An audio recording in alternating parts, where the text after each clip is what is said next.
नमस्कार बंधुरा स्वागतार दुनियाते सबाइके वेलकाम जानाई। आज बानाबो अल्प समय किभाबे चिकेन कारी बानानो जाय এই রেসিপিটি আপনাদের করে দেখাচ্ছি। আপনারা ভিডিওটি দেখুন, ভালো লাগবে।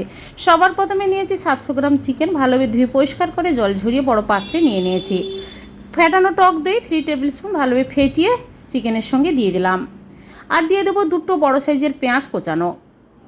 চিকেন ম্যারিনেট করার সময় সমস্ত মশলা দিয়ে কিন্তু আমি চিকেনটা ম্যারিনেট করে নেব, আর রান্নাতে আমি কোনো মশলা ব্যবহার করব না।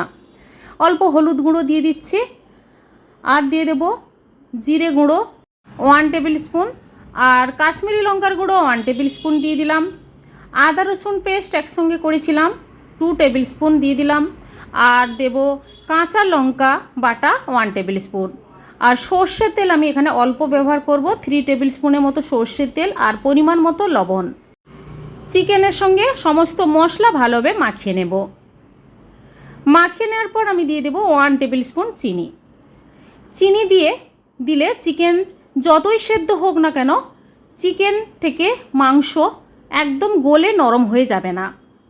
এরপর আমি ঢাকা দিয়ে 1 ঘন্টা রেস্টে রেখে দেব।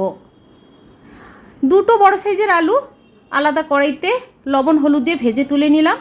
এবার চিকেন রান্না করব। কড়াইয়ের মধ্যে সর্ষের তেল, শুকনো লঙ্কা, তেজপাতা, গরম মশলা দিয়ে দিলাম। আর কোনো মশলা আমি ব্যবহার করছি না। গ্যাসের ফ্লেমটা হাই টু মিডিয়াম করে ম্যারিনেট করা চিকেন কড়াইয়ের মধ্যে দিয়ে দেব। চিকেন দেওয়ার পর গ্যাসের ফ্লেমটা মিডিয়াম রেখে মিনিট 2 ভালোভাবে কষিয়ে নেব। কষিয়ে নেওয়ার পর আমি দিয়ে দেব দুটো মাঝারি সাইজের টমেটো কেটে দিয়ে দিলাম। চিকেন সেদ্ধ হওয়ার সঙ্গে সঙ্গে টমেটোটাও নরম হয়ে যাবে। ঢাকা দিয়ে মিনিট 20 রেখে দিয়েছিলাম। 20 মিনিট পর ঢাকাটা খুলে ভেজে রাখা আলু দিয়ে দিলাম। আলু দেওয়ার পর নাড়াচাড়া করে আবারও আমি মিনিট 2 কষিয়ে নেব।